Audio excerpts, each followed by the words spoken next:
आओ गिनती सीखें। अस्सलाम वालेकुम बच्चों। आज का हमारा लेसन है लफ्ज़ी गिनती। तो सबसे पहले हम पिछले सबक को दोहरा लेते हैं। चलें शुरू करते हैं। 1 2 3 4 5 6 7 8 9 10। जी, तो अब हम अपने अगले सबक की तरफ चलते हैं। चलो स्टार्ट करते हैं।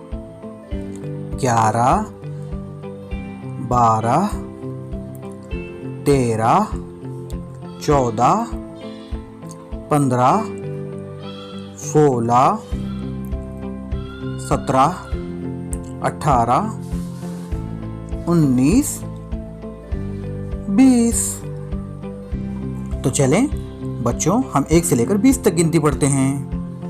1 2 3 4 5 6 7 8 9 10 11 12 13 14 15 16 17 18 19 20।